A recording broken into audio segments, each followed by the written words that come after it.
আজ করিমপুরে মিছিল করল সিপিআইএমের 12 ফেব্রুয়ারি দেশব্যাপী সাধারণ ধর্মঘটের সমর্থনে। সিপিএমের সূত্র থেকে জানতে পারা যায় যে কেন্দ্র সরকার শ্রমিক বিরোধী জনবিরোধী নীতির বিরুদ্ধে ও 4টি শ্রম কোড বাতিলের দাবিতে শিল্প ধর্মঘটের ডাক দিয়েছে তারা। করিমপুর 1 নম্বর এরিয়া কমিটির তরফ থেকে আজকে করিমপুর পার্টি অফিস থেকে মশাল মিছিল শুরু করে বাজার পরিক্রমা করল।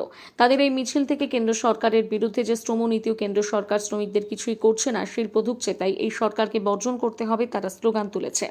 12ই ফেব্রুয়ারি আমাদের দেশের 10টা ট্রেড ইউনিয়ন তারা কেন্দ্র সরকারের এই বিজেপি সরকারের যে শ্রমিক বিরোধী নীতি এবং 4টে শ্রমকোড, যেটা শ্রমিকদের হচ্ছে যে জীবনের পরিপন্থী, শ্রমিক স্বার্থের পরিপন্থী যে 4টে শ্রমকোড তারা চালু করেছে, এই 4টে শ্রমকোড বাতিলের দাবিতে সারা দেশব্যাপী সাধারণ ধর্মঘটের ডাক দেওয়া হয়েছে তাদের পক্ষ থেকে 12ই ফেব্রুয়ারি।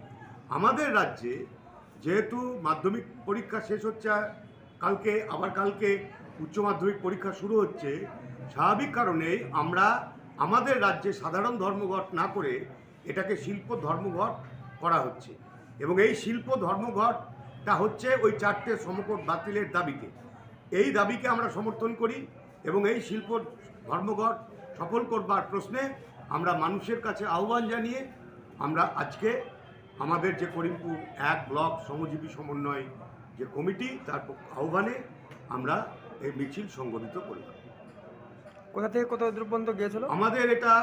আমাদের করিমপুর দিনের স্মৃতি ভবন থেকে শুরু হয়ে এটা একদম সিনেমা হলের মোড় ঘুরে বাজার পরিক্রমা করে হসপিটাল গেটের ওখানে ঘুরে আবার দিনের স্মৃতি ভবনে আমরা শেষ করেছি। আগামীকাল ধর্মঘটের প্রভাব কি পড়বে? আগামীকাল গণপরিবহন ব্যাহত হবে না, কারণ আমরা এটাকে ছাড় দিয়েছি যেহেতু পরীক্ষা, এবং যেহেতু এটা সাধারণ ধর্মঘট না, ফলে শিল্প ধর্মঘট শিল্পক্ষেত্রগুলোতে আমাদের যে করণীয়, আমাদের কথা, আমাদের কমরেডরা পিকেটিং করবেন এবং কমরেডদের আহ্বান করবেন শিল্পক্ষেত্রে ধর্মঘটটা যাতে সফল হয়, সেই জন্য কমরেডরা কালকে রাস্তায় থাকবে। আপনার পরিচয়? আমি সন্দীপক ব্যানার্জি, আমি করিমপুর 1 ব্লক শ্রমজীবী যে সমন্বয় কমিটি তার আহ্বান।